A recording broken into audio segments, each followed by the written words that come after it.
dobar dan, hvala što ste došli. Znači, u okviru serije tribina koje smo organizovali, serije tekstova koje je NIN objavljivao u ovoj godini, danas je tema istina o ekonomskim odnosima Srbije i Evropske unije, o ulaganjima pojedinih članica, o investicijama na duže i na kraće rokove i o jednom osjećanju koje postoji u javnosti da su Rusija i Kina važniji nekad ekonomski partneri za Srbiju. Znači, gosti su vam Ljubodrag Savić, profesor ekonomskog fakulteta i Dragoljub Brajić, koordinator mreže za poslovnu podršku. Hvala što ste tu. Dakle, ajde da počnemo na početku, profesore. Jasno je da nam je Evropska unija bitna, pa brojke pokazuju da su ipak najznačajniji ekonomski partner. Ali, da li postoji perspektiva daljeg razvoja ili smo mi negde na nekoj klackalici u kojoj zemlje Evropske unije kratkoročno ulažu u Srbiju, ne donose visoke tehnologije, nego koriste naše dve prednosti, relativno jeftin rad i pojedine resurse?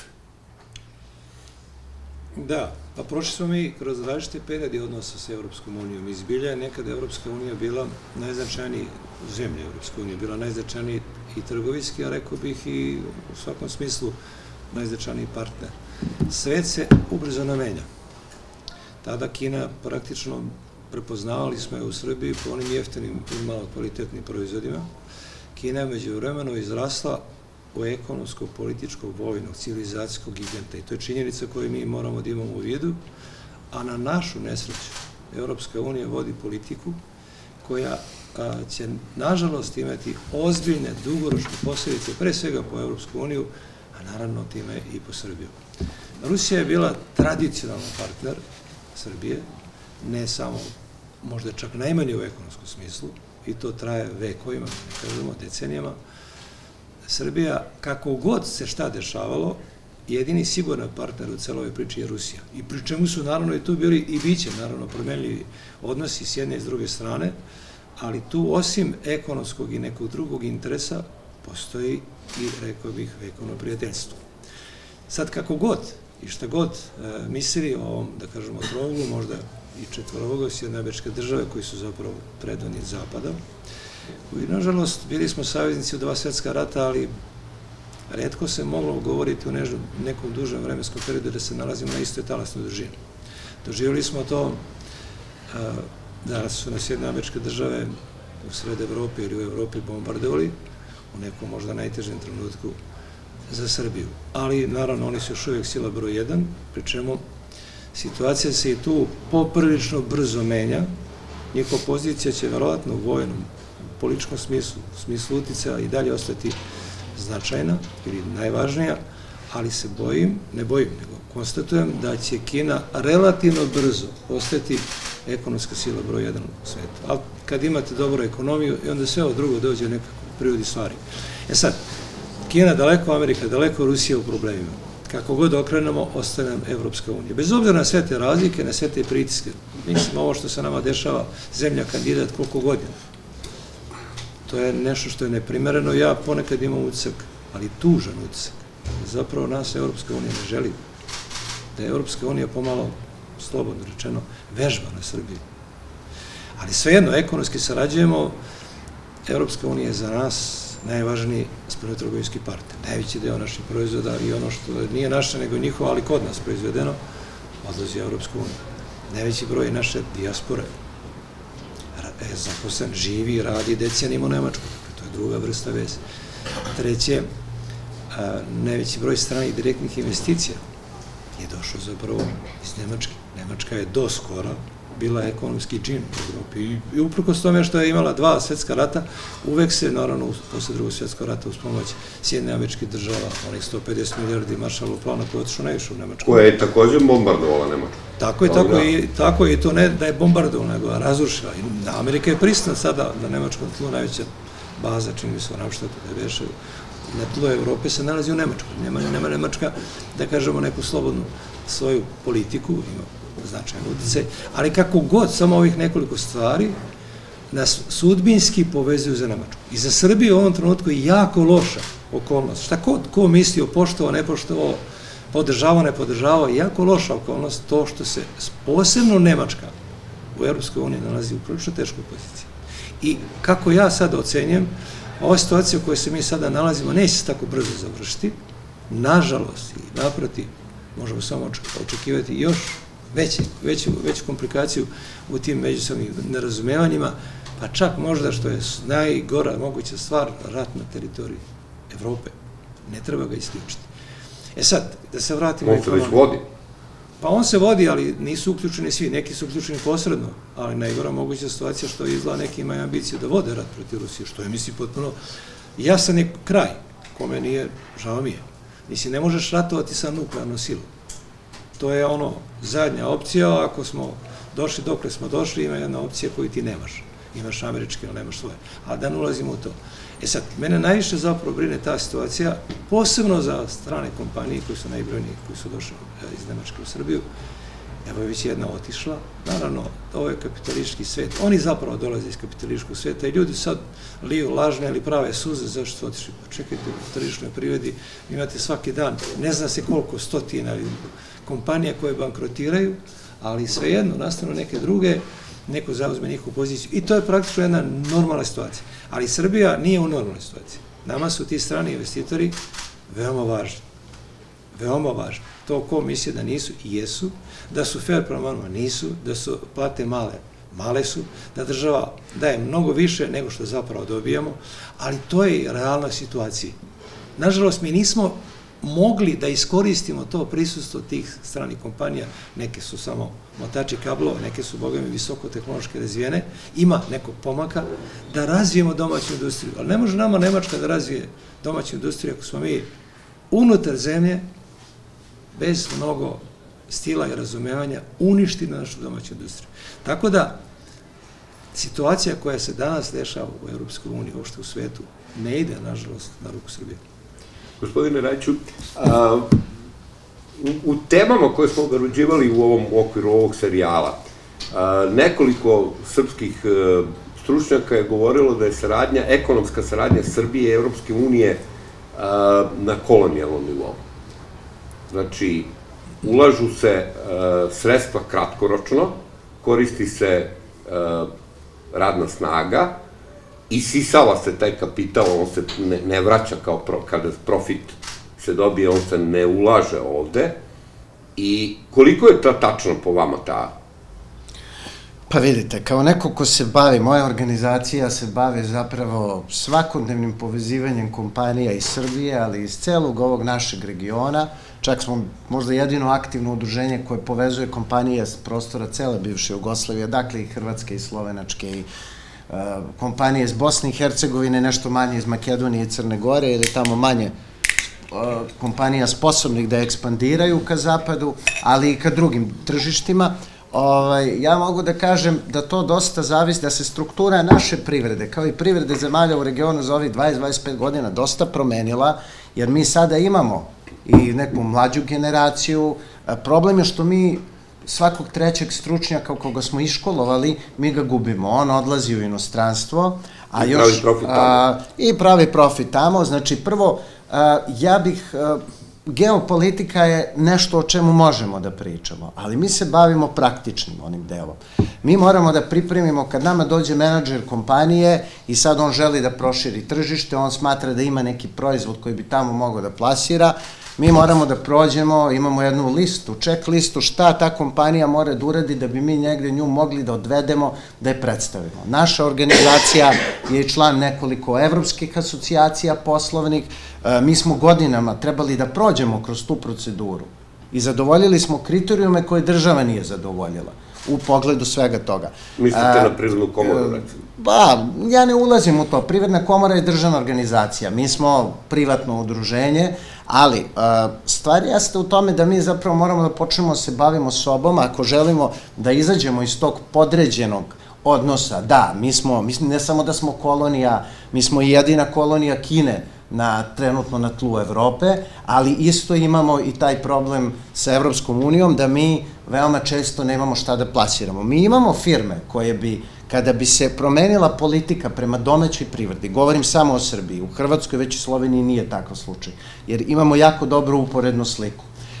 Sam ulazak u Evropsku uniju je hrvatskim i slovenačkim firmama doneo desetine milijardi evra investicije i ojačao njihovu privredu. Naravno, Slovenci su duže u Uniji, pa su efekti mnogo viši, ali to se vidi sada posle 10 godina i u Hrvatskoj.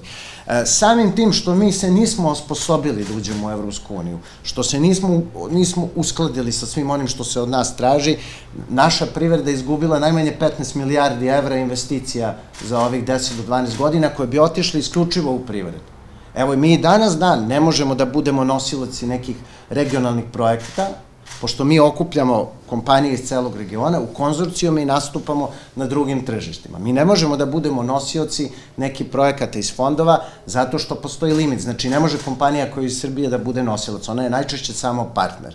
Ali to je zato što, nažalost, država na političkom nivou nije učinjeno ono što jeste bilo važno. Jer možemo mi da volimo ili da ne volimo Evropsku uniju, da imamo sentimentalne odnose, ja bih ih potpuno izvukao sa strane, da pričamo šta nam je dobro ili loše uradila Rusija, Evropa, pojedine zemlje evropske kroz istoriju. Ali, de facto, ako pogledate zemlje Evropske unije i ako uporedite njih, s tim gde je pre 20 godina bio naš bruto negde nacionalni proizvod, gde su bili njihovi, vi vidite da svako ko je ušao u Evropsku uniju, on je porastao više od nas. Dobio je boost koji je... Pa, on je porastao, evo, mislim, Bugarska je možda najbliža, ali pre ulaska u Evropsku uniju bugarska ekonomija bila neki 20% veća od srpske. Danas je ona 36% veća od srpske. Drugim rečima, vidi se da je, tim direktnim poređenjima se vidi da je taj rast veći. Znači, da to ima nekog efekta, ako govorimo o ekonomiji. Sporazum o stabilizaciji i pridruživanju bi trebao da bude autoput za saradnju sa Evropskom unijom. Koliko je zapravo Srbija spremna da nešto, vi sad govorite o tome, o strukturi, kad se pogleda statistika, statistički zavod, Srbija skoro za 100 godina nudi isto, poluprerađenu hranu, nešto mesa, poluprerađenog drveta, neke je li to pogrešna slika ili mi zaista ne umemo da izađemo ili nismo dovoljno kvalitetni?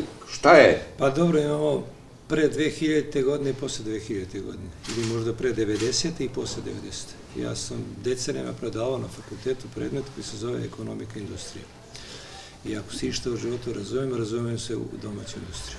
Jugoslavija je nekad bila srednja razvijena industrijska zemlja. I tada je trebalo da bude članica, nije bila Evropska unija, nego Evropska ekonomska zajednica ili zajednica za ugalj i za čelik, ali smo naravno uvijek imali neke ideološke odrednice.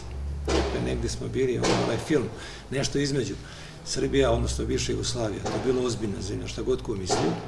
To je bila zemlja koja je, na primjer, evo sad iz ovog ugla, kad to posmatramo, industrija Jugoslavije između 53. i 88. godine je beležila prosječnu godišnju stopu rasta 7,5%. To je sada misaona imenica. Ali lako je beležiti visoke stope rasta. Izvinite, to je misaona imenica i za većinu zemalja Evropske unije. Lako je govoriti o stopama rasta kad si siromašan pa. Imaš jednu ovcu, kupiš još jednu, imaš dve. 100% si kupio ovaca, ali nemaš ništa u stvari. E sad, na primjer, 88. godine niška industrija, elektronska industrija je izvozila katodnu cev za Philips iz Holandije. Dakle, to je bio jedan prilično visok tehničko-tehnološki nivo. Nesreća, dakle, i Srbije i ovih zemalja sa ovog prostora jeste što se ta zajednička zemlja raspala, ali raspala se na najgori mogući način i ekonomski i politički i, nažalost, imali smo ogromne žrtve. Šta je moj problem? Možda samo moj, a možda još nekih ljudi. Sve zemlje koje su ulazile u Evropsku uniju, pa čak i ove koje su bile u zajedničkoj državi, su imale ekonomske uslove. I ja mislim da bi i Srbija, možda u ovom trenutku ne možda, skoro sam siguran, ispunjava ekonomske kriterijume. Ali za razliku od tih zemalja, jedino je Srbija imala političke kriterijume. I još uvijek ih ima. Od toga da priznamo Kosovo, da se ne mešamo u Republiku Srpsku, da uvezemo Rusiji sankcije i razne neke druge, neki razni drugi zahtevi, razni neki zahtevi koji se postavili pred Srbiju. Iz toga ja onako razmišljajući, imam utisak da zapravo Evropska unija igra sa nama igru. Zamislite, kolega Rajić je pomenuo i u nekom lošem kontekstu Kinu. Pa Kina je prisutnija u Evropskoj uniji mnogo više nego što je u Srbiji. Pa kad biste samo preko noći figurativno rečeno isključili Kinu, nema je više, pa Evropska unija bi stala. Ali ne bi samo Evropska unija, nego i mnoge druge zemlje sveta. Ali svi gledaju odnosno sve zemlje sveta manje. Tako je. Ali na kineski uticaj gledaju svi pogrešno. Ja najčešće kažem za to što je Kina došla u Srbiju, u Bor i u Smederevo, to je kineski nosač aviona na suvom. Kina nije pitala za cenu da dođe na Evropsku uniju, da ima svoje fabrike. Sad i kad je bila ova priča sa Amerikancima, sa ovim Trumpovim carinom, koji ne zna šta radi čovjek. Pa i sa ovim ograničenjem izvoza čelika koja Evropska unija nameće. Ali sa Trumpom, pa smo tada saznali da je jedan od najveći deo izvoza se odnosi na onaj ling long, odnosno gume. Ali ovdje mi govorimo o zagađenju životne sredine, možda toga ima. To je vrhunski proizvod. Ali ti imaš političke uslove za Kinu, imaš političke uslove za Srbiju. Verujem da bi Srbija i ovakvim okolnostima, kada ne bi bilo ti političkih uslova, bila članica Evropske unije. Srbija je, nažalost, u takvoj poziciji da se ova geopolitička igra prelama preko leđa Srbije. I ispostavljaju se na zahtevi koje Srbija sama ne može da reši. Pa evo, pogledajte sa nisu. Na šta smo došli? I šta će biti? Dakle, to jedino Srbija ima tu vrstu zahteva. Imaš dve mogućnosti, opcije. Jedno, da Rusi izađu iz NIS-a, da kupi neko sve jedno ko, Srbija ne može, nema toliko novaca, ili da nacionalizuješ. A nacionalizacija se povezuje valjda za najgori period razvoja bivše zajedničke države. Kad govorite o nacionalizaciji, čak i Evropska unija koja razmišlja o oduzimanju ruske imovine je povukla ručnu i u decembru će odlučivati o tome, ali nisu baš rade većina zemalja osim Francuske možda i Poljske. Sad gledajte, to je taj ambijent u kome mi funkcionišemo. I sad se onda čudimo, pa u stvari, kao i čovek, kaže kad se medved uhvati u neku kljusu, on odgrize sebi nogu da se oslobodi. Bez jedne noge, ali si živ, glava na ramenima. Mi, nažalost, imamo toliko uslova da ja ne znam šta zapravo Srbija može da promeni u svemu tome da bi bila definitivno kandidat da ga Evropska unija primi. E sad, to što mi imamo ovakve delatnosti, naravno, pa oni gledaju šta je za njih, ne štite oni naš interes, oni štite svoj interes. Za njih je to najisplativije. Ja se sećam jedne izjave predsjednika Vučića, negdje govorio sa stranim direktnim investitorima, negdje dole na jugu Srbije, i kada se obratio ovako direktno, rekao, znate šta, evo vi ste sad tu, šta god vam zemlje u okruženju daju, mi ćemo dati za 20% više. To je za te kompanije, evo, kolega iz prirode mnogo više radi, to je najbolja moguća opcija koju ti imaš. Dakle, ti sad imaš poziciju da hranim i decu, štedim i masu. Srbija, potpuno je jasno da imate kompanije, ja sam imao sreće da sam bio 3 godine u jednom sindikatu Nezavisnost kao, ajde, neka vrsta savjetnika, u jednom granskom sindikatu, nagledao sam se svega i svačega u Srbiji. Imate jednu kompaniju, Normu iz Subotice, napravljena, možda si bio Rajić, napravljena nova fabrika. Prvo što je meni palo onako u oči, u kakvim uslovima ljudi tamo žive i rade, to je fabrika od čelika i stakla. 28 stepeni je bilo u aprilu mesecu. Tamo rade uglavnom ženice, mlade. Znate kakav je posao? Ljudi prave najjednostavnije proizvode. Sve vrste cevi za provođenje tečnosti u automobilu. Ulje, hlađenje, benzin.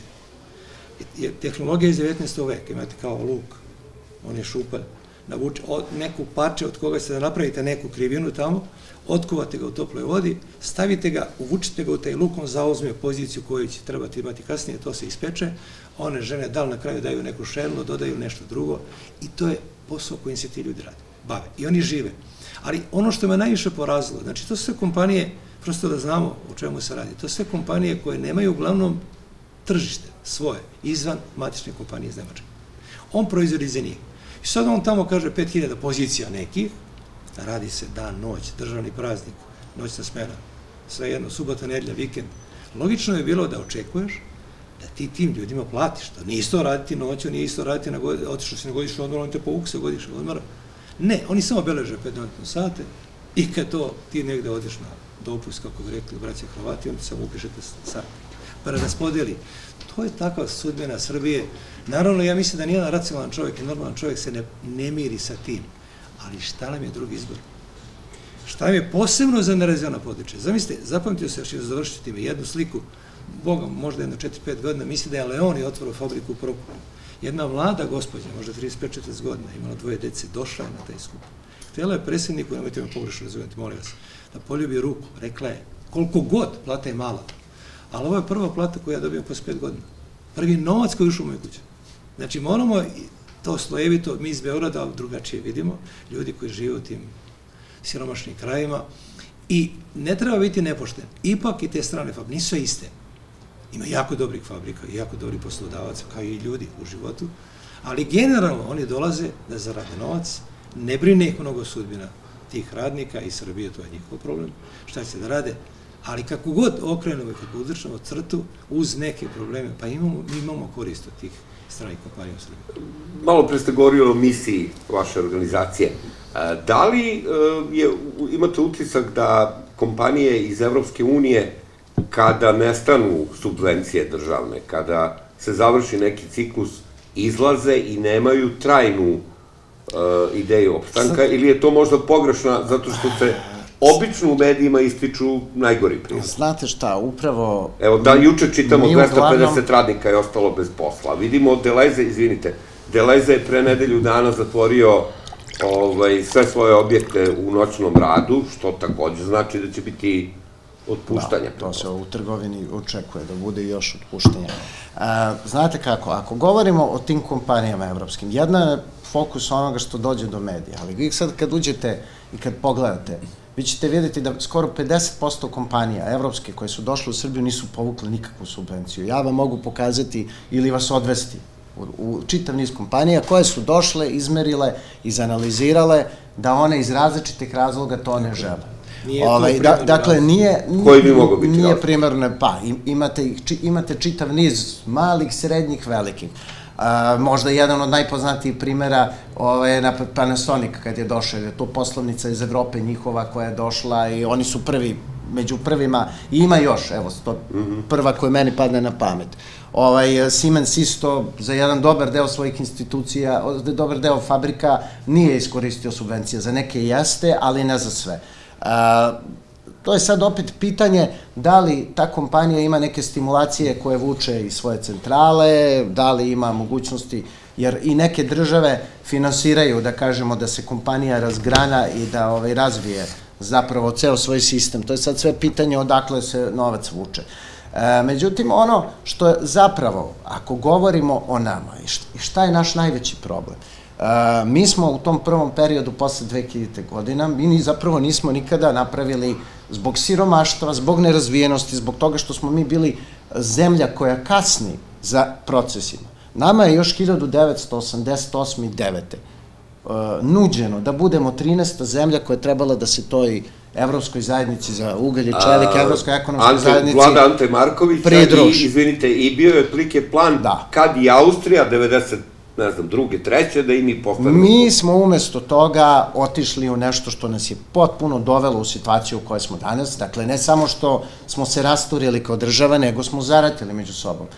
I vidi se tačno da pogotovo Srbija, Hrvatska, sve zemlje, Bosna, tome tek da ne govorim, koje su bile u ratu, one i dan danas su u velikom zaostatku za Evropom. Međutim, problem je što i pored svega toga, naši kriterijumi, naše strategije razvoja, koliko, ako vi analizirate koliko smo mi iz onih strategija koje imamo, koje smo napisali, u sve manjkavosti, jer privreda u tim strategijama nije nikad dovoljno učestvovala. One su uvek više pisane na političkom nivou, delom u Privrednoj komori i mnogo onoga što je trebalo da uđe u te strategije nije ušlo u njih. Ali i takve kakve su.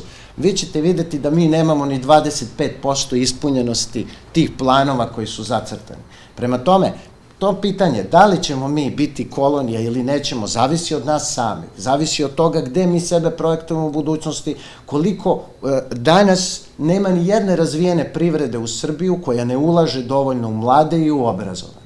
Pogledajte, i onda posle toga ulaže se, znači, u obrazovanje i značajna sredstva idu takođe i u kulturu, a tek onda u ekonomiju. I jednostavno danas su privrede ako gledamo evropske privrede, ajde da uzmemo neke zemlje manje s kojima se mi možemo porediti, ali koliko je nivo, znači, intelektualnih sposobnosti i te takozvane intelektualne usluge koje se danas prodaje i kolika je dodata vrednost koju vi možete da dobijete kroz vaša rešenja, proizvode, toliko je ta zemlja razvijena i ekonomski. Dakle, mi još uvek pokušavamo da se vratimo na neku ideju u industrijskoj bazi između dva svetska rata. Znači, to je manuelni rad i to je da mi obavimo ono što niko ne radi, što niko ne želi da radi, da. A onda pritom imamo i utrkivanje političke elite da predstavi narodu kako je to, eto, za narod savršeno. Tako da, kad sve to... Ali je bolje nego ništa. Jeste, da, ali... Što je profesor malo pre rekao. Ali opet pitanje što mi moramo da krenemo od nečega da bi negde bili. A prvo i osnovno, mora da se uvede profesionalizacija u ovoj državi. To znači da ljudi koji imaju iskustva, koji su barem 10-15 godina radili nešto praktično, oni moraju da budu ti koji će da predlažu i da odlučuju. Ne činovnici, da izvinete, ne paraziti koji nisu u stanju ni za sebe da zarade. A kako će on da zarade za drugog? Dakle, mi ne shvatamo da kapitalizam, on podrazumeva, da, on jeste izrabljivački u jednoj meri, ali kapitalizam je takav da onaj ko ne radi dobro, on propada i ima jedan udeo odgovornosti u tome. A mi još uvek ne možemo da izađemo, kad govorimo o svim tim delovima Srbije gde dolaze te takve kompanije, mi još uvek ne možemo da izađemo iz tog modela da neko negde odozgo sa strane treba da razmišlja i da misli umesto nas. U primetbama koje dolaze iz Brisela, iz prestonica drugih, mislim, članica Evropske unije, često se čuje da Srbija nije dovoljno, to više spada verovatno u one političke razloge, da Srbija nije dovoljno uskladila svoje zakonodavstvo, da nije donela određene propise. Imamo, ove godine recimo je postignut taj dogovor oko uspostavljanja platnog prometa, ali i to opet ne funkcioniše kako treba, odnosno još uvek nismo ušli. Koliko je na Srbiji ta greška ili koliko su to zahtevi koji se stavljaju iz političkih razloga? Dve stvari koje hoću da kažem. Da li bi se stvarno neko,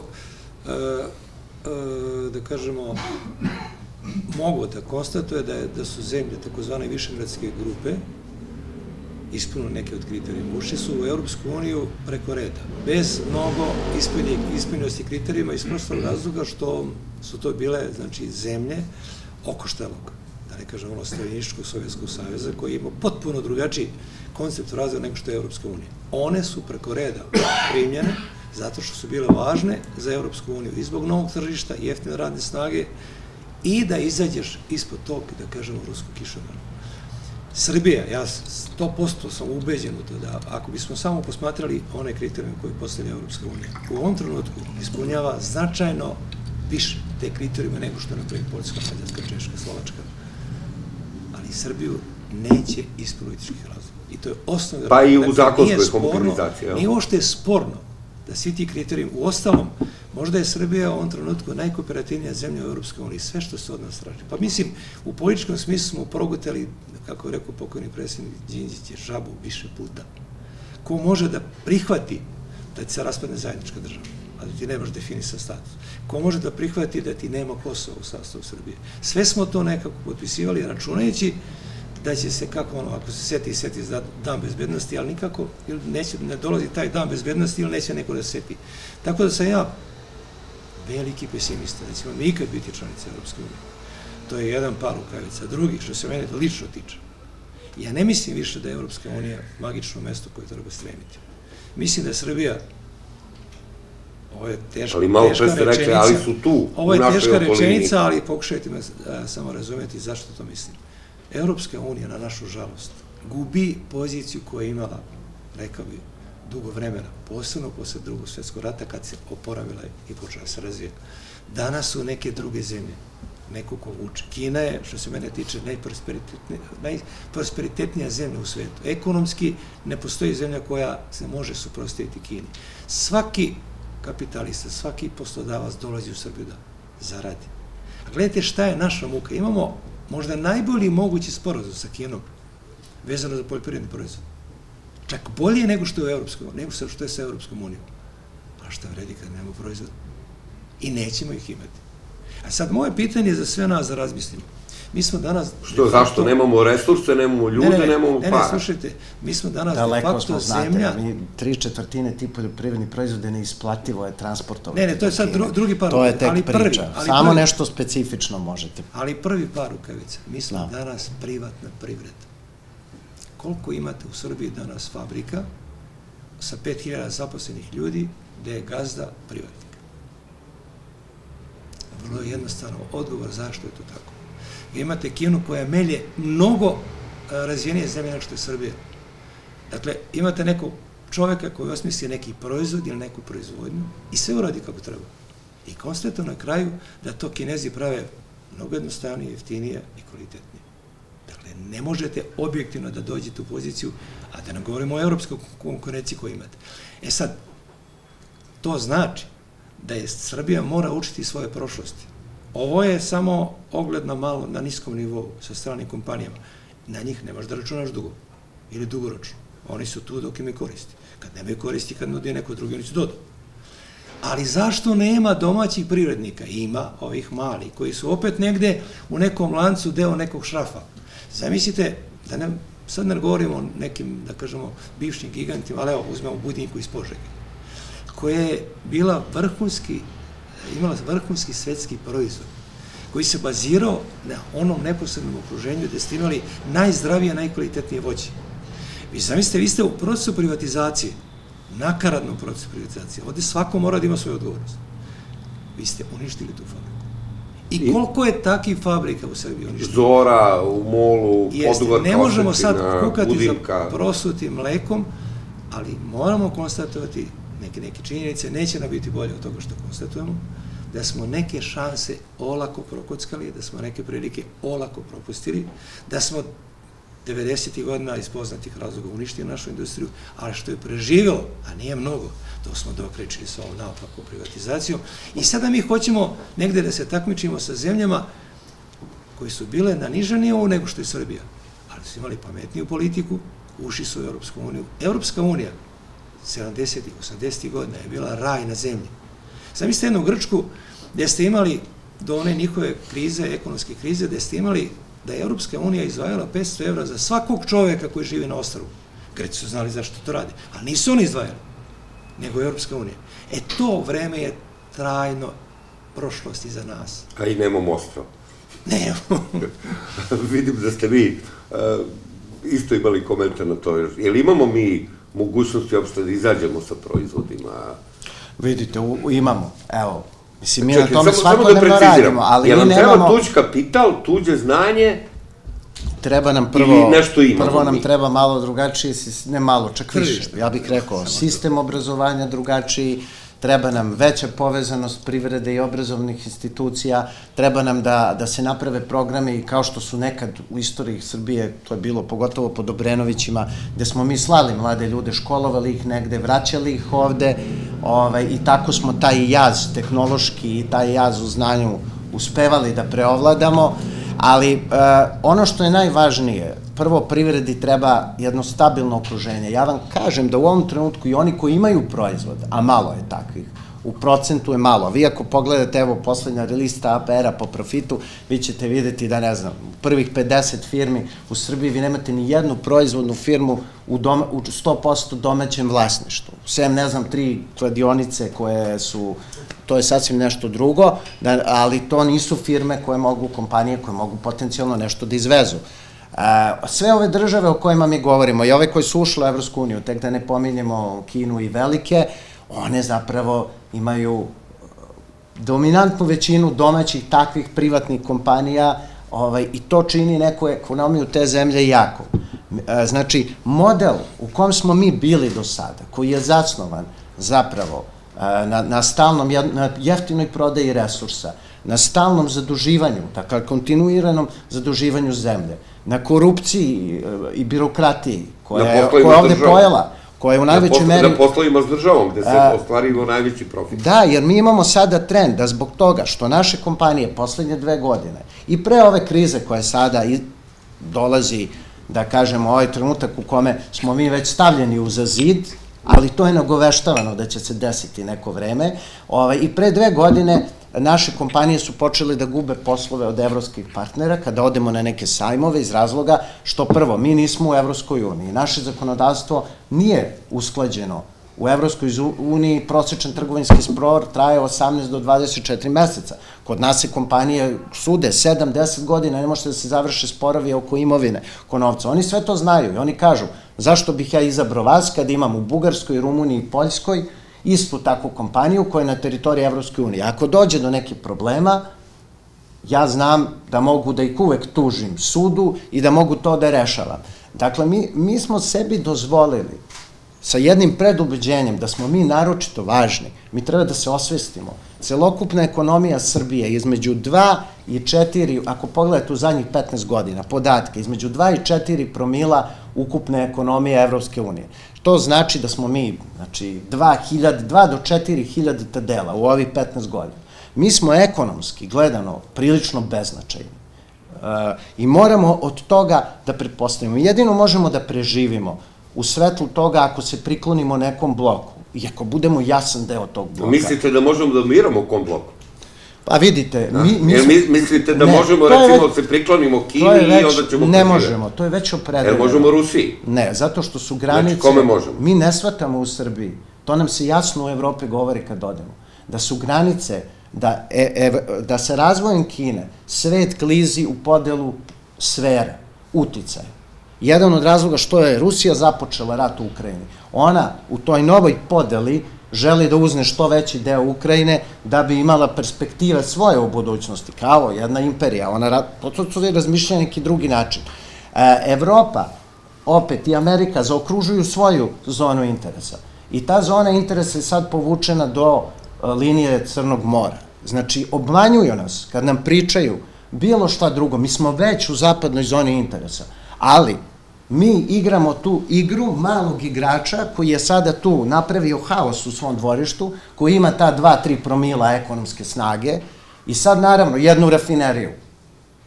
I ako hoće neko da nam stane na vrat, staće nam. Ne jednu, nego jedinu. Pa je, da, staće nam na vrat. Ali zašto smo sebe doveli u tu situaciju? A kako smo mogli da izbegnemo? Mogli smo odavno to da izbegnemo. Još...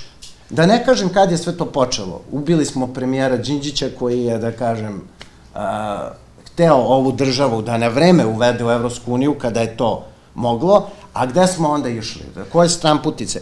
Ta iluzija, mi zapravo, možemo mi da se rađujemo sa Kinom, ali Kina je u odnosu na nas ekonomski džin. I moramo. Kinu mi samo zanimamo ako imamo saradnju sa Evropom. Onoga trenutka, kad ne bude saradnje sa Evropom, Kina nema nikakvog skoro interesa, sem što uzima jeftino naše rude, a i to su male količine za Kinu. Ona nema interesa da uopšte bude prisutna ovde. Kad ima Mađarsku, Hrvatsku... Pa mislim, to je jedna igra u kojoj smo mi uvučeni da, ne znam, Mađarska, Orban, da mi pokušamo da, ne znam, pomognemo Kinezima da oni proizvode električne automobile. Međutim, Evropska unija se sprema da uvede karbonske takse Kinezima. Onog trenutka kada na te električne automobile budu stavljene takse, oni više neće biti konkurentni u Evropi. Onda ceo taj projekat pada u vodu. Onda nećemo kupovati automobile. A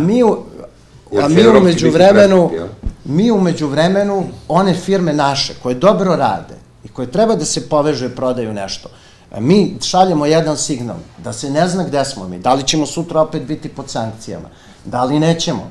Znate, ko će da radi sa kompanijama iz naše zemlje ako on treba da potpiše ugovor?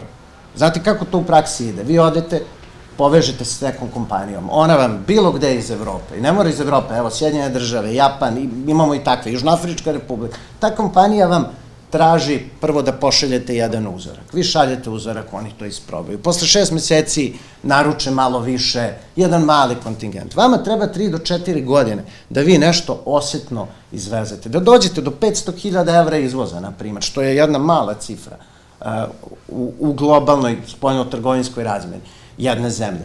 Ali za to treba vreme. Ako vi dolazite iz zemlje gde se ne zna sutra u kakvom ćete statusu biti, ko će s vama da potpiše taj ugovor, koje će banke da daju garanciju za to. Znate, mi se bavimo, to je sve lepo, onako, možemo da odemo ko mudraci na planinu, da sednemo negde, da vrtimo palčevima i da pričamo o svetskim, ali mi smo došli u ovu situaciju, a trebali bi kao zemlja da budemo barem na nivou te Bugarske, možda i više. Znači, najveći problem je što je Srbija 90. godine imala 9.300.000 stanovnika. Znači, posledice pogrešnih odluka i politike nas su sad svele na 6,5 miliona. Ako, da. Uz sve one koji su došli iz okolnih, da kažemo, iz zemalja bivše Jugoslavije, odnosno sa tih prostora. Mi smo u jednom ozbiljnom problemu i da i sami kao država, jer male države, pogotovo one koje padnu ispod 6-5 miliona, one su kao ekonomski sistemi izuzetno zavisne od svih većih i u okruženju i naravno od velikih država. Osim ako nisu Luksemburg. Mi umesto da smo imali cilj da budemo država sa 10 miliona stanovnika, kad pogledate, evo, uporedite naš izvoz sa izvozom takvih zemalja koji imaju oko 10 miliona stanovnika, vi ćete vidjeti da smo mi 3 ili 4 puta manji. Profesore, kada bi vas neka kompanija sada angažovala kao savjetnika, da li da ulaže nešto u Srbiju u kojoj je potpuno neizvesno ćemo li za 3 ili 6 meseci imati energije, struje, plina, nafte, da li biste to shvatili kao ozbiljnu prepreku ili biste ipak ih savjetovali da uđu na ovo tržište? Ekonomija je živa, možda ne u ovom trenutku, ali ja nemam nikakvu dilemu. Svaki problem koji postoji, on se pre ili kasnije reši. Ovo je povlačenje ruku, geopolitičko povlačenje ruku i ovo će se rešiti. Ja mislim, da li nekoliko dana, da li kroz prodaju vlasništva nekoj drugoj kompaniji nema Rusa, nula Rusa, nisu nula Rusa na Balkanu utice, tako? Ili će to Srbija uraditi kroz nacionalizaciju, što je najgora moguća opcija. Ali Srbija se ne znam koliko puta u posljednjih 100 godina nalazi uvek pred najgorim mogućim opcijama. Šta god da uradi, što je situacija u kojoj... Mislite da bira između dva zla? Jeste, biraš koje je zlo manje. Što se mene tiče, ja ne mislim da je uopšte sreća ući u Evropsku uniju u ovom trenutku. Pre 20 godina sam svakako mislio. Sada mislim da je Evropska unija ima toliko problema da njoj ni Sveti Petar ne može da pomogne. A Srbija zapravo pripada Evropi i mi nemamo nekog naročito drugog izbora. Mi imamo jedinog realnog, iskrenog saveznika u Evropi, to je Rusija. A Rusija daleko, Bog visoko, kako ono kažu. Zašto mislite da je Rusija jedin iskreni savez? Pa zato što ucenjuje nas recimo sada sa... Ne, gledajte, pa pustite to što vas neko ucenjuje, nekom udari šamar, to ćete da pretrpite, a neko vas ubije, onda ste u problemu, nema vas više. Pa čekajte, Rusija nikad nije ratovala, nikad nijednu zemlju nije napala. U istoriji postoji na Rusiji. A da ne govorimo da je nekad... Osim Ukrajina. Dobro, Ukrajina, Finska, Japan. Ne, to je njihovo domaće dvorište. Ali ja hoću da govorim da nije ratovala sa Srbijom nikad. To je za nas važno. A Nemačka, ako nam je najveći prijatelj u Evropi, 3 puta je bila samo jednog veku. 2 puta u 2 katastrofe, prvi i drugi svjetski rat, a 3. put su vozili ipak one avione i bombardovali neke nevine ljude u Srbiji. Znači, ekonomija je jedno, život je drugo. Ali treba da vodimo računa o ekonomiji. Ali ekonomija je neodvojiva od drugih realnih stvari. Znači, možda je moj lični problem. Možda. Volao bi da bude samo to. Ja apsolutno nemam poverenja u Evropsku uniju. Rekao bi da sam evroskeptik. Zato što vidim kakve su relacije među njima. Znači, nekad sam pročitao jednu knjigu, zaboravio sam kako se zove. Evropske nacije su nacije sa vučim zubima. I samo čekaju pogodno vreme kad će da se pokolju. A ne treba biti mnogo pameta pa razumeti da su jednom veku ratovali jedni protiv drugih. Znači, to je neki, ali da ne idemo daleko. Nama Evropska unija u suštini ne nudi realnu opciju pristupanja Evropske unije. A da ne govorimo da je to potpuno različito u odnosu na Rumuniju i Bugarsku. Mi smo Balkan, možda je teško to procenjivati, ali u najmanju ruku. A Balkan je i Grčka, Balkan je i Bugarska, Balkan je i Rumunija. Pa evo i Grčka ušla u Evropsku uniju, pa dužam ko Grčka. Jednom Grčka, uvek Grčka. Ali mnogo bolje žive nego... Ako se ja sećam dobro, 450 milijardi, pa žive bolje, ali je to sve pitanje perspektiva. Da li sad Evropljani žive bolje nego što su živjeli pre 10 godina, pre 20 godina? Ne, sigurno. Sada žive jako loše, ali šta je perspektiva? Uvijek moraš gledati šta je perspektiva. Mi smo, da smo ušli pre 20-30 godina u Evropsku uniju, to je bio pun pogodak. Dakle, sve zemlje koje su ušli u Evropsku uniju, uključujući ove zemlje višegradske grupe, uključujući Rumuniju, Bugarsku, Hrvatsku, Sloveniju, ona je bila deo višegradske grupe, dakle, sve su te zemlje profitirale. Ali tamo više ne cvetaju ruže.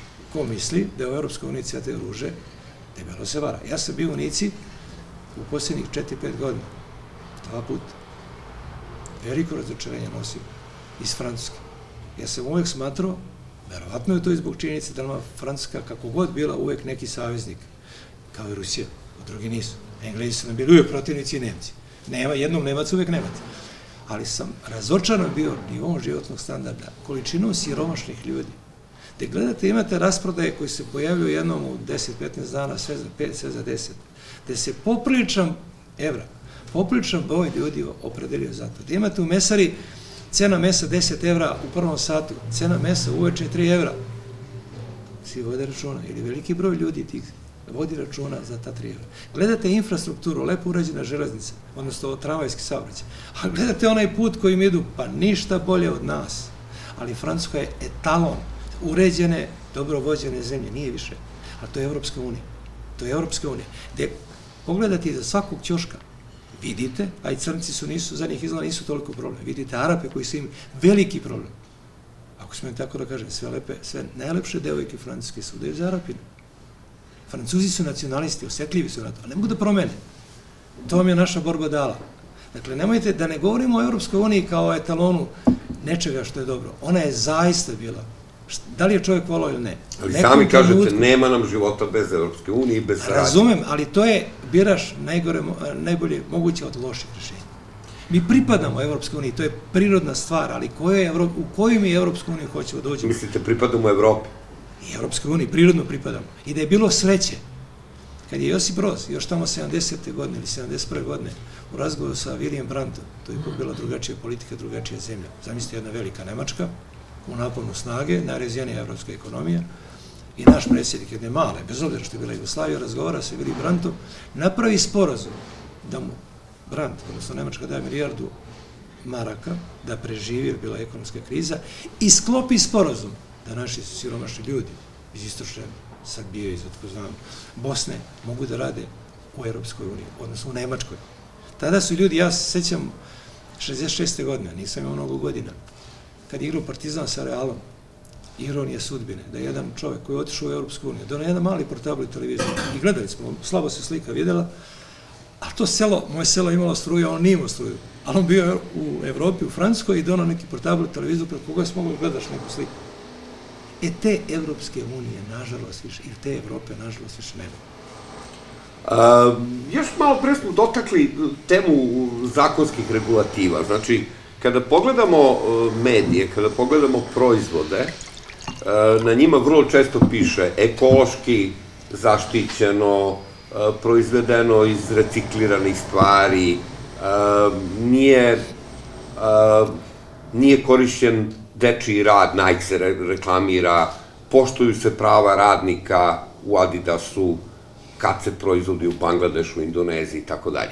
Da li Evropska unija je spremna da poštuje te visoke kriterijume? To je naročito bilo pitanje kada se govorilo o tom eksploataciji litijuma u Evropskoj uniji, i da li je spremna da poštuje one iste zakonske regulative koje u njoj važe za eksploataciju radnika, kao što je profesor malo pregovorio. Kakav je vaš utisak sa vašim...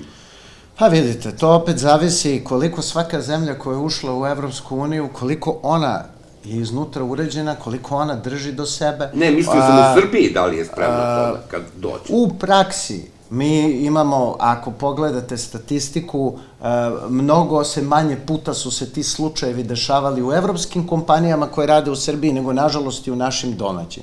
A da ne pominjemo da kineske kompanije, čak ovde, mnoge od njih imaju eksteritorijalni status. Ili Juru. Pa dobro, Jura je korejska, ja govorim o... Naravno, postoje, imali smo mi slučajeve u evropskim kompanijama gde su ljudi koji su naši, zaposleni kao menadžeri, sprovodili tako neku politiku prema, da kažem, svojim sunarodnicima. Uvek postoji neki negativni primjeri, ali zato mora da postoji pravni sistem, mora da postoji ono što jeste u evropskim zemljama jedan dobar model. Sindikati su tamo mnogo uticajniji i oni dosta isto rade na tome i mnogo ih više država uvažava kao socijalnog partnera i mnogo se više radi tripartitno na tome da se sve takve pojave suzbiju ili da se one naravno sankcioniraju, ako postoje. Međutim, mi opet moramo da se vratimo, pomenuli ste litijum. Taj litijum je naš izum odavde i mi smo to tako plasirali Evropi kao jedan projekat. Mi stalno pokušavamo, umesto da idemo ka tome, da pravimo neke proizvode i da pokušamo da te proizvode prodamo na onim tržištima gde oni mogu da se naplate. Mi uvek idemo od toga da ili prodajemo resurse ili nudimo neke marketinške projekte, naduvane balone. Zašto? Zato što politička elita u našoj zemlji ne uvažava profesionalce, ona ne sluša profesionalce, ljude koji imaju integritet i znanje, koji mogu da predlože, da daju ideje. Na kraju krajeva toliko naših ljudi ima dokazanih koji rade i na tom zapadu. I ne samo na zapadu, i u Kini, i u drugim delovima sveta. Ali mi moramo da preokrenemo situaciju u kojoj smo tako što ćemo promeniti sistem u ovoj zemlji. Znači, ne opet političara, stranku na vlasti, znači sistem da jednostavno mora da postoji, da oni koji imaju neko znanje i koji su se dokazali kroz neke poslove, a imaju čist obraz, mogu da dobiju priliku da daju neke ideje, da predvode i onda će početi da se menja mnogo toga što je ovde zapelo. Evo, ja isto, zaključak jedan, ja nas prvi, pošto se svakodnevno bavim tom problematikom regulative između nas i EU, i to na jednom veoma nivou, evo, sad imamo ovaj sistem kod otežen ulazak u Evropu. Mislim, i to se desilo zato što niko ovde kod nas iz vlade 2 godine se čekalo, isto kao i sa američkim sankcijama. Niko nije išao na vreme da pregovara, da zove tamo, da traži sastanke, da se bori za svoju zemlju da dobije bolje uslove. Ne, mi smo sačekali da nam to uvedu i nemamo rešen problem za našu transportnu industriju. I ta transportna industrija, 20% firmi će se zatvoriti. Posledice će biti jako ozbiljne. Mislite da je to izvesno?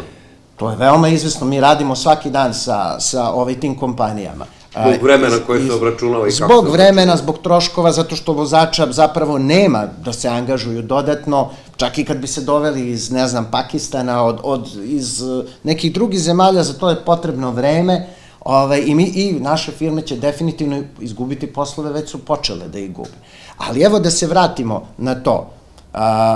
Mi nismo u stanju da uđemo u Evropsku uniju jer naša država ne poštuje čitav niz nekih osnovnih uzansi, pravnu regulativu.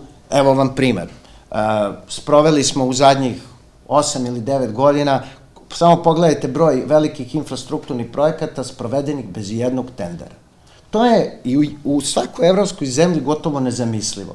Da projekti vrednosti 500 miliona evra, milijardu, milijardu i po, da vi idete i direktnom pogodbom sa predstavnikom neke zemlje ili neke strane kompanije, vi bez ikakvog tendera... Pa eto, Hrvati napraviše most preko Pelješca na sličan način.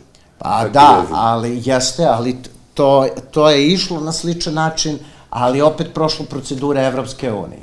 Dakle, nije mimo toga i zbog toga je taj projekat bio veoma problematičan. A mi ovde, ako želimo da uđemo u Evropsku uniju, mi moramo imati neki minimum, da kažemo, a to je u našem interesu. Da spojimo železničku prugu Srbija-Mađarska. Pa ne, ali evo, zašto pruga kroz Mađarsku nije izgrađena? Znači, Orbanova vlada je pokušala isto ono što je uradila naša ovde. Ona je pokušala da dovede kineskog partnera, da da glavni posao kineskom partneru i da dogovara sa njim dobavljače. I onda i Evropska unija i deo javnosti u Mađarskoj su to zabranjali, zato što je to direktno kršenje normi.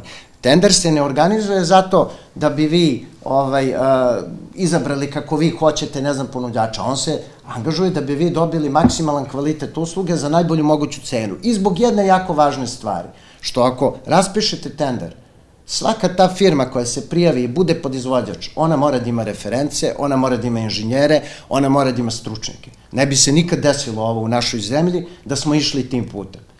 I šta onda neko koje, evo ja s tim ljudima komuniciram i u tim evropskim institucijama koje su nadležne za privredu, gde oni nas primaju i otvoreni su i pomažu našim kompanijama i na mikronivou da se tamo povežu. Bojim se da Kina gradi svoju infrastrukturu bez tendera, bez poštovanja nekad i intelektualne svojine i da je njihova ekonomija kao raketa krenula prema svetu. Pa ona jeste, ali vidite, to je sve opet odnos. Kina jeste veliki motor ekonomije. Na kraju krajeva to je model koji su Nixon i Republikanska partija u Americi 70. godina, oni su išli i uključili Kinu u globalne tokove da bi smanjili i pobedili komunizam, da kažem, koji je bio u Sovjetskom savezu i da bi ih interesno odvojili.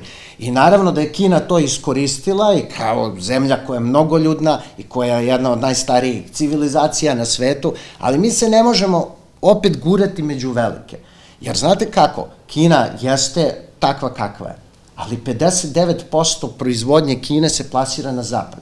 Ako Zapad digne carine i zaustavi trgovinu, ta ista Kina će biti u problemu. Ona je prenaseljena, a rezerve pojedinaca, ljudi su male. U Indiji ljudi koji žive, 72% stanovništva u toku tog dana zaradi na ulici ono što će doneti svoje deci uveče da pojedu. Oni nemaju nikakve rezerve. Tako da Zapad se neće tek tako urušiti od sebe. Biće naravno podela, Britanija je izašla iz... A konačno se koga nije, evo je sad do top. Pa, mi opet moramo da gledamo svoj ekonomski interes i šta mi možemo da plasiramo, da prodamo i ono što je jako važno, da ne uništimo našu zemlju za buduće generacije, jer evo, ja mislim, pre nekoliko dana smo Austrijance iz jedne kompanije vodili u 3 firme u Vojvodini. To je, ja nisam mogao da objasnim i hoću u zemlju da propadnem. Kako svaki put kad prođemo, pre 6 meseci su ti isti ljudi bili. Umeđu vremenu je još jedna velika deponija između Beograda i Novog Sada nikla. Mi ne znamo ni đubre da bacimo, ne znamo da rešimo problem reciklaže. Mi se prevraćamo u 19. vek nego što idemo u 21. I nije to problem Evropske unije, to je naš problem. Pa što je negativni. Ali vratio bih vas na nešto što ste pomenuli i što je i profesor pomenuo. Može li Srbija da se mane toga, ok, ne pravimo više traktore, kombajne, kamione, nemamo velike fabrike, nemamo ribara, nemamo planove za pravljenje helikoptera, ne pravimo avion, sve to što je Jugoslavija pravila. Možemo li da baziramo svoju ekonomsku budućnost na tercijalnom sektoru, na kladionicama, na ugostiteljstvu, na onome na čemu žive, pitat ću to i vas, i na onome na čemu žive zapravo mnoge male zemlje veličine Srbije. Koga pitate? Pa i jednog i drugog, evo, hoćete vi? Ja sam dosta govorio. Samo da se osvrne na ovo što je gospodin Rajić rekao. Ja bi sve ovo prihvatio, Srbija je taka kako je, 500 godina po Turcima, ali ne treba sve na Turke svaljivati. Kažu Turci da su zaostali zato što su bili 500 godina ovde. I mi smo imali neke ulice. A da li neko može da zamisli Evropsku uniju koja nema korupciju? Ja imam utisak tamo da je korupcija mnogo veća nego u Srbiji. Ali oni predsjednike šalju u zatvor. Samo znate da je razlika. Tamo su podložni korupciji oni koji su najmoćniji i njima ne može ništa, niko. A ovde kogod može, ovde bi rekao sirotine, onako, se bavi tim stvarima. Ali... A sad ovo što sam vas pitao, možemo mi da okrenemo to i ne pravimo? Pa nema nikakve šanse. Mislim, to vam dođe otprilike nekako, zamislite, onaj moj Zlatibor gore, ljudi imaju različite poglede na njega, da vi nemate jednu osnovnu delatnost od koje da živite, nego pravite samo kafiće, kafanice, neke tamo sadržaje za decu, restorane, a nemate drugi sadržaj. I uvozite iz Argentine i Brazila Jeste. A imate okruženje koje je najbolje u Srbiji. Ja sam, na primjer, kao dete sećam, prvi put kad sam otišao na Zlatibor, prvo što nikad u životu nisam vidio tolike volove. Znači, to je bilo 1000 stoke koji su slobodno išli po Zlatiboru, sad su tamo kućice i vikendice i čuda. Imali ste čajetinsku klanicu koja je bila u bivšoj SFRJ, jedna od 4 klanice koja je imala evropski broj. Najveći broj tih jaganeca sa Zlatibora je odlazio u Grčku i u Italiju. Oni su bili, čekali u redu da idu. Te klanice nema 20 godina. Sada kad mi govorimo o evropskoj perspektivi, nemojte me pogrešno razumeti, ali neki u posljednji, da rekao bih, ona zadnja decenija 20. veka, to ćemo da kažemo socijalistima, niste znali šta radite.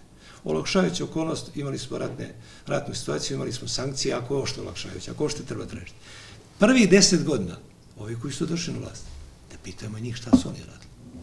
Moj kolega sa fakulteta, bio je ministar, na jednom skupu, kada je jedan stariji kolega od njega, od mene, Mlađan Kovačević, pitao, dobro to, što vi ovo radite, šta radite s ovim fabrikama? I onda čovjek uzme primer fabrike Sijalice u Pančevu, koja je imala evropski proizvod, za koje se bili ljudi figurativno rečeno u redovima čekali. Tesla, jel?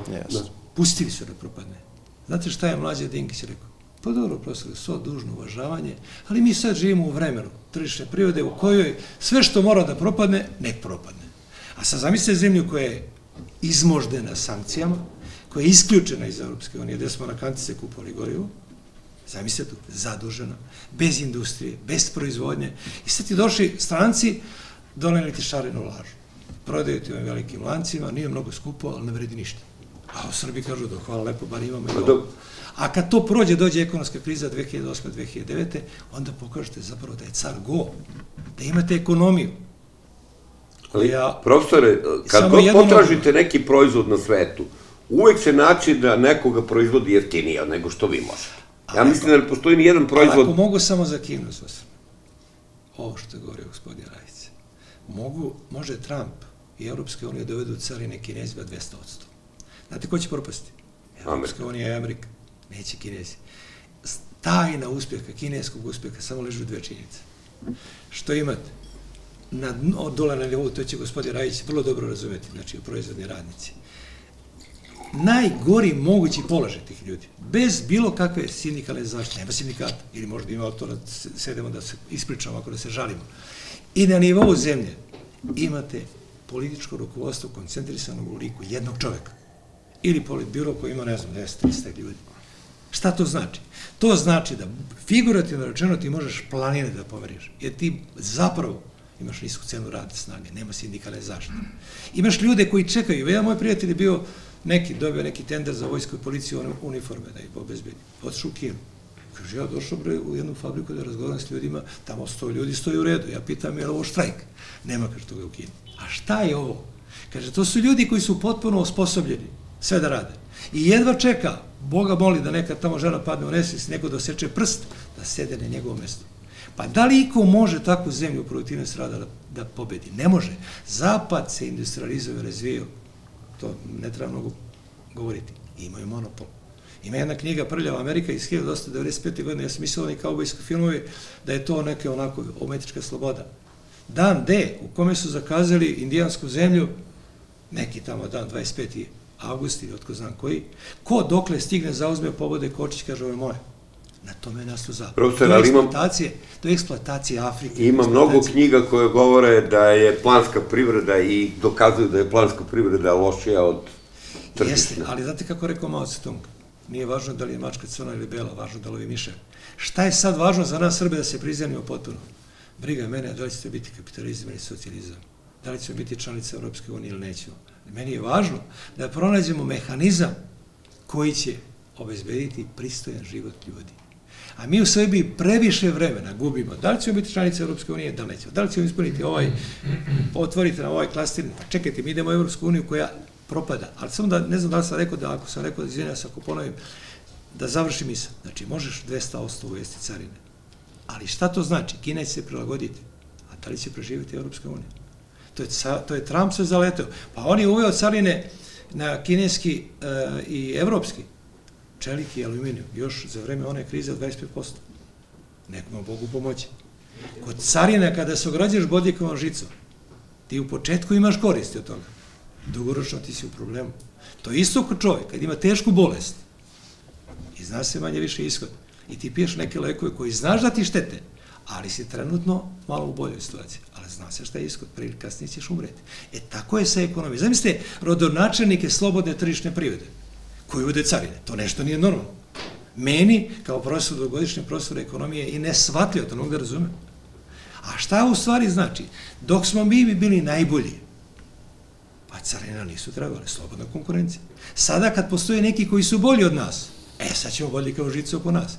Ali to ne može, zato što evropski radnik ne može da preživi. Ljudi, ako mi mislimo da u Evropi cveta cveće, ne cveta, tamo jedan broj, 100 ljudi živi fenomenalno. Ali imate ne tako mali broj koji prima male plate, koji sastavlja do kraja sa krajem. Pa njemu kineski proizvod koji je jeftiniji 30-40% super stvar. Završio sa jednim primjerom koji sam vidio na televiziji, gde kaže jedan francuski čovek sa svojim ćerkom je preko AliExpressa uvozio delove i pravio bicikle. I savršeno dobro radio čovjek. Oni uveli ove carine, ova čuda, on kaže, i sad hoće, kaže, da sad imaš orijentaciju Evrope da razvijemo domaću industriju. Pa to ne može, podele se karte. On čovjek propao na mikronivou. To je možda zgodan primjer da razumemo šta zapravo znači carina. To je otprilike kao kad u nekom lepom društvu napiješ se kao i životinja i počneš ljude da vređaš i udariš nekome šamar. To radi Trump. I samo u jednoj rečenici, niste mi odgovorili na početak mog pitanja, da li o reindustrializaciji u Evropi govori zapravo samo Nemačka? Nijedna druga država se ozbiljno ne bavi, nešto možda Poljska. Nemačka je bila sinonim. Da li Srbija može bez reindustrializacije da se osloni na ovo što smo pričali, tercijalnih sektora? Srbija svakako ne može, ovo ne može da dovede do višeg nivoa razvoja, ali samo moramo biti realni u kojim uslovima mi sada preduzimamo industrializaciju i kakav je karakter društvenog sistema. Lako ili teško je bilo Josipu Brozu Titu i ondašnjoj Jugoslaviji, ondašnjem rukovodstvu, da pomera planine. Jeste imali svu političku moć u vašim rukama. Hoćete fabriku u Sevojnu, praviš i gotovo. Propala. Sada, pa nije propala. Pa neka jeste. Jeste neka, ali malo. Ona u Iverice, u... Čekajte, sad imate privatni kapital od Makedoniji, ona je fabrika... Nije ferronikl i svašta ima, a to je kasnije. Sada imate privatni kapital, pa svaki čovjek će stavi prst na čelo, pa kaže, čekajte, ovo je konkurencija, ovo je Europska unija, ovo je Kina, da li ja to mogu da se uklopim? Pa ne mogu da se uklopim. Pa država možda im pomogne. Pa čekajte, možete vi deci, kad je dete malo do 16 godina, 18 godina, vi ga pomažete, ali očekujete posle toga da on uzme sudbinu u svoje ruke. A ovde ovako konstelacija odnosa, za Srbiju govorim, pa koji vi sad domaći proizvod možete da napravite da budete konkurentni od Kine? Pa koji je evropski proizvod, koja je evropska zemlja, bez značajnih subvencija? Čim si dao subvencije? To nije ekonomija.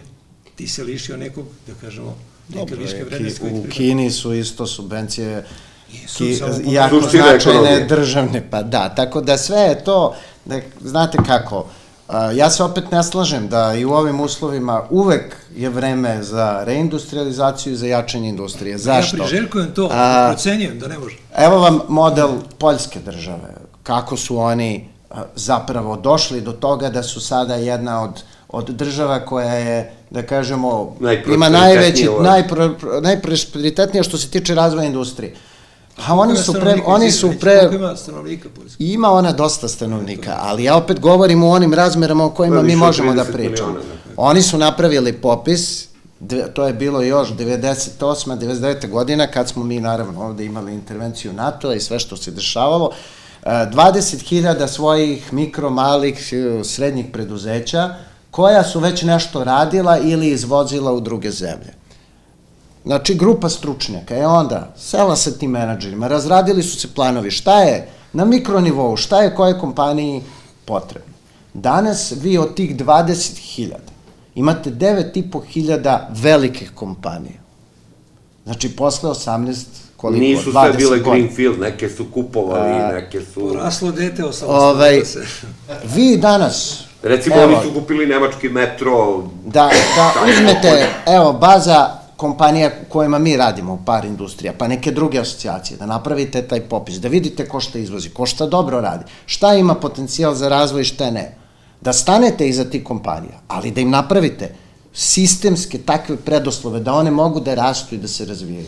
Vi ćete za 10 godina biti negde, bez obzira na Kinu, bez obzira na šta god se dešava globalno. Mi ne možemo ni da se poredimo sa velikim zemljama. Velike zemlje su zatvoreni ekonomski sistemi, one mogu same da žive i da ne trguju ni sa kim i da se zatvore potpuno.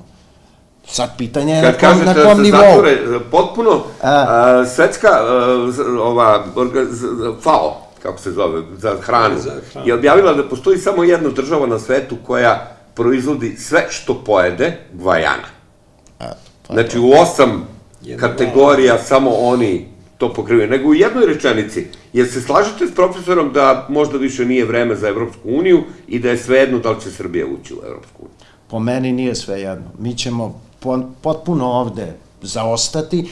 Čak je nemoguće da mi ostanemo ostrvo ovde iz razloga što naš razvoj staje. Mi imamo situaciju da nam je svaka treća mlada osoba napuštala zemlju. Mi smo već sad nacija starih ljudi, da je 46 godina prosek, a upravo ova ta politika naša, da mi mislimo da mi možemo kao mali neki igrač da budemo važna spona između velikih, nas je i dovela ovde gde jesmo. Znači, mi moramo to da promenimo, moramo da se opredelimo gde ćemo i šta ćemo, pa jednog dana, ako se odnosi promene, možda mi možemo i da promenimo stranu.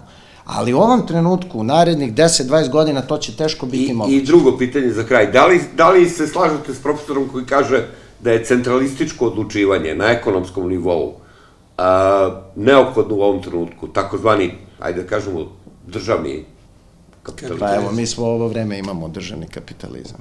Ako pogledate. Neuporedivo, ne možeš porediti sa kineskim. Da, ne možemo mi uopšte da se poredimo sa Kinom. Ne govorimo o Kini. Ali ajde da govorimo realno. Evo, koliko sam ja puta bio u Kini. U Kini je 48 sati je radna nedelja. Jesmo li mi spremni da radimo? Mi kukamo, tekstovi su u novinama da treba da smanjimo na 32 sata. A ne, ali...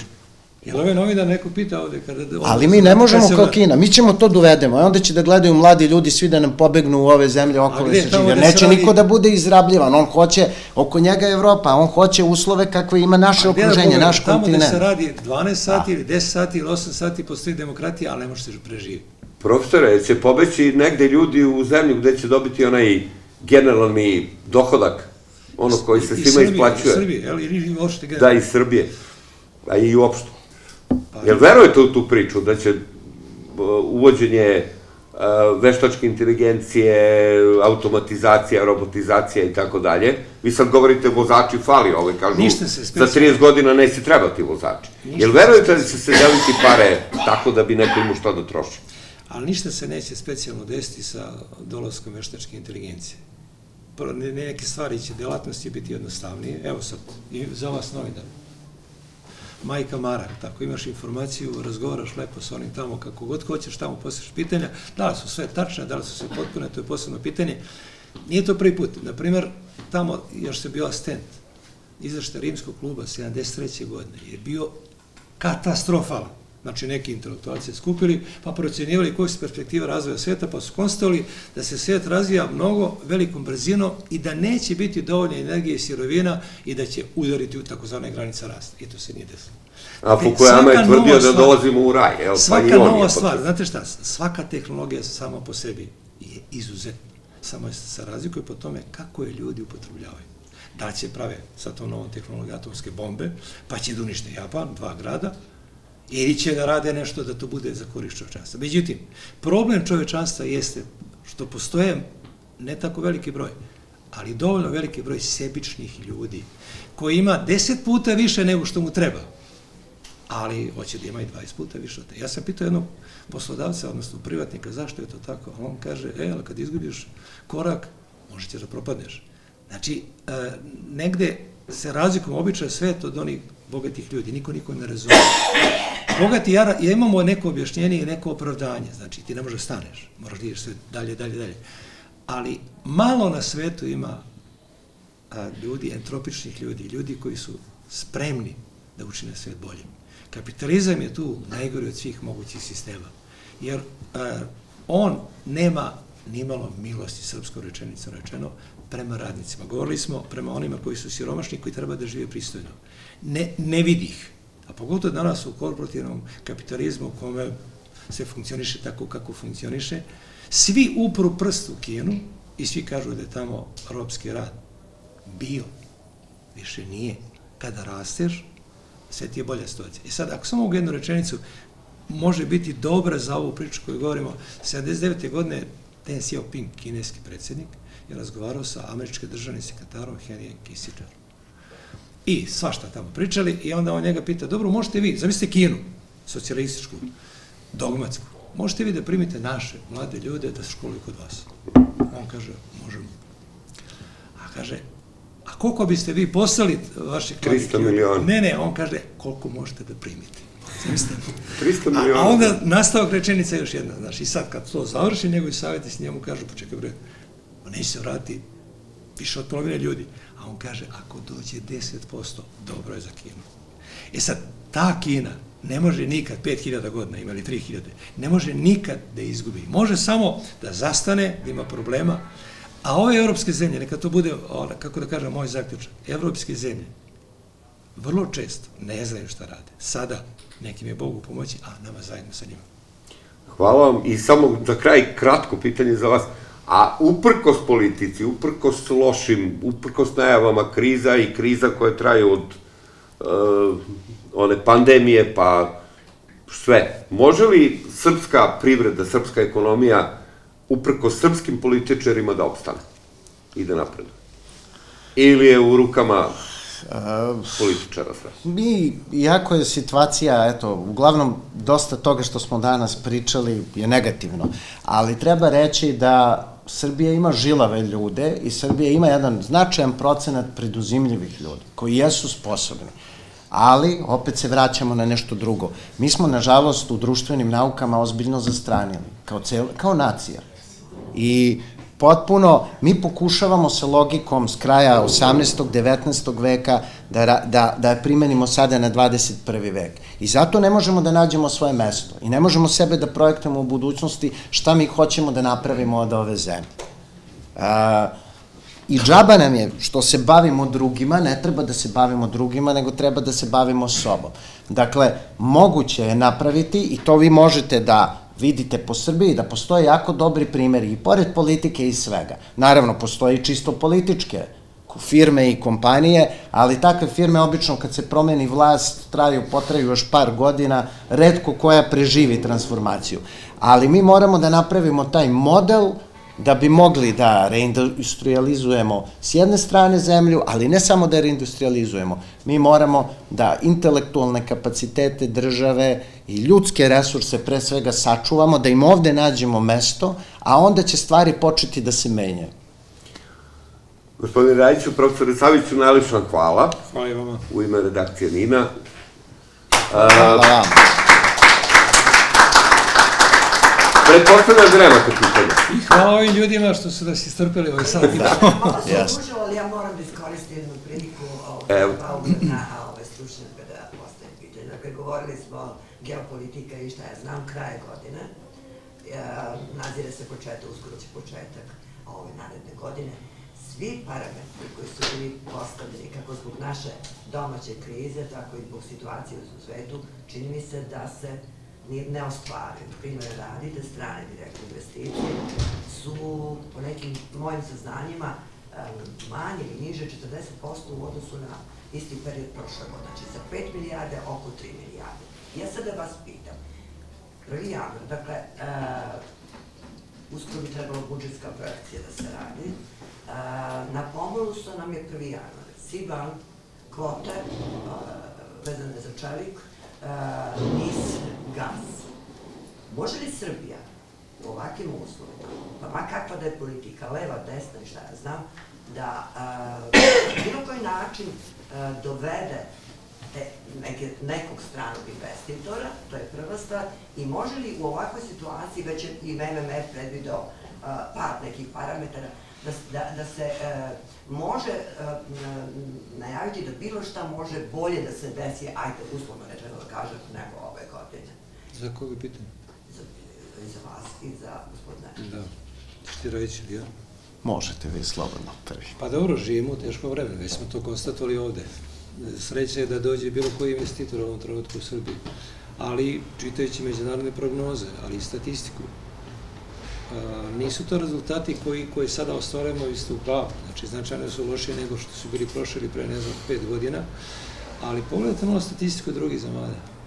Neće to nas mogu utešiti. Kad čovjek je gladan, baš njega briga što je još tamo 5 ljudi gladno, on je gladan. Ali ja pripadam onoj grupi ljudi koji su prilično realni. Znači, nisam opredeljen, po vokaciji sam, da kažemo, levičar. Ali imam razumevanja i za jedne i za druge. I kad su bili, kako mi to volimo da kažemo, žuti, relativno često sam komentarisao, to ima prilike da komentarišem, znao sam da odvoje stvari koje su dobre, a isto tako koji su loše. Kao što je primećujem i kod ovih vlasti. I ne možete se nalibiti da to kažem. Dakle, ne postoje ni ljudi samo dobro ili samo loši, sve je slojevito. Ali, da li ćete vi složiti sa mnom, nećete, ne znam. Ne možemo biti zadovoljni, ali bih rekao da u ovom teškom vremenu, u kome je i mnogo bogatije zemlje nego što je Srbija, imaju veliki problema, Srbija kako tako prolazi relativno bezbolno. Mi kao građani ne računamo onih 10% koji su živjeli u komunizmu loše i u kapitalizmu, oni su tu 10%, ali većina ljudi nije nezadovoljna. Nije nezadovoljna, što ne znači da smo zadovoljni. Ali u kriznim vremenima najvažnije je da ne potoneš. A u ostalom svi smo mi, evo ovde, zreli ljudi. Mislim, imaš i kućni budžet, nekad imaš para da ideš na mora 2 puta godišnje, nekad nemaš da ideš 5 godina. Prolazi, tako i država prolazi kroz neke turbulencije, pri čemu ovo što se nama danas dešava, najmanje je rezultat loše politike u Srbiji. Više je rezultat okolnosti u kojima se mi nalazimo, ali dobro, tako je. Važno je da u ovom teškom vremenu ne potonemo dublje. Sve drugo je okej. Reću. Ono što bih ja rekao, prilična je situacija u kojoj se nalazimo takva da ona nije iz perspektive bilo koga ko dolazi kao investitor. Da li je to reč o manjim ili o većim kompanijama, pogotovo kad govorimo o velikim investicijama, ona nije ružičasta i mi trenutno nismo u poziciji da takve investitore privučemo. Za to postoji više razloga. Neki razlozi jesu i ova trenutna situacija u kojoj se mi nalazimo i zbog toga što dosta poslednjih meseci, dosta negativnih vesti o nama je u etru u Evropi. To nije vezano samo protesta i svega što se dešava, to je vezano već od kad je počeo rusko-ukrajinski rat.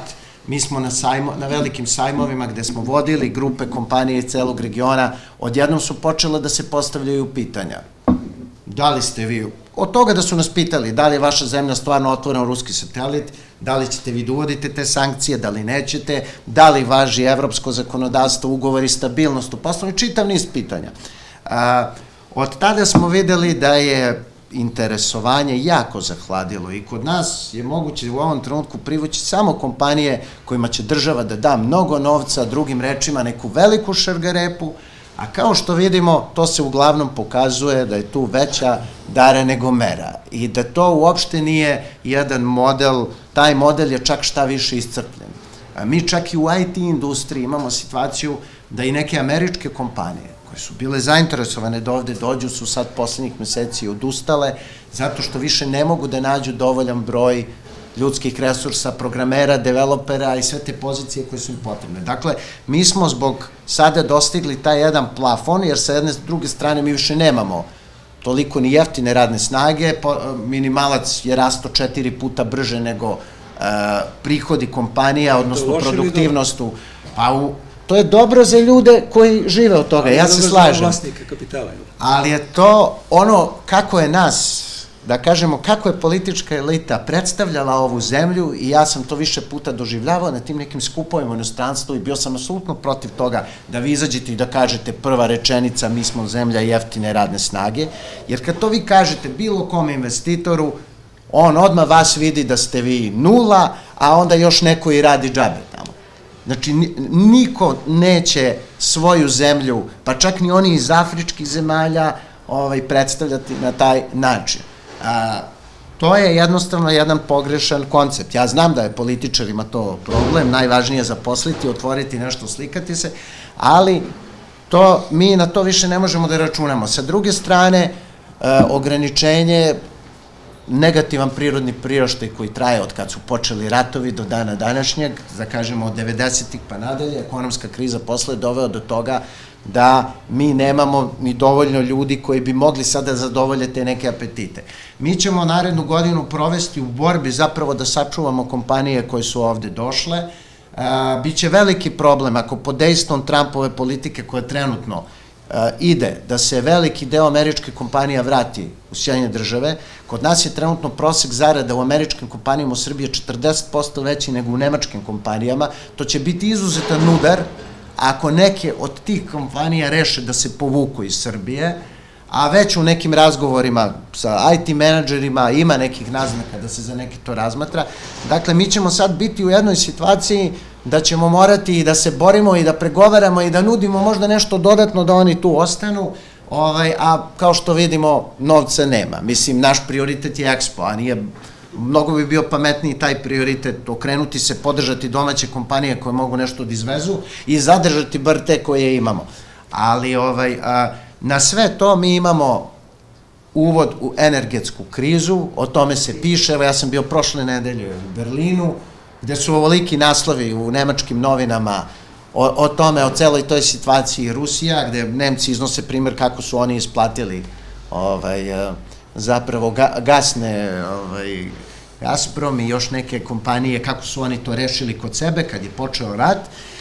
I onda se, eto, mi tu stavljamo i naravno to svi čitaju, gledaju i ko bi sad u tim uslovima još i dolazi ovde jer mi neku alternativu nemamo. Tako da je i to ono što je jedan negativan signal.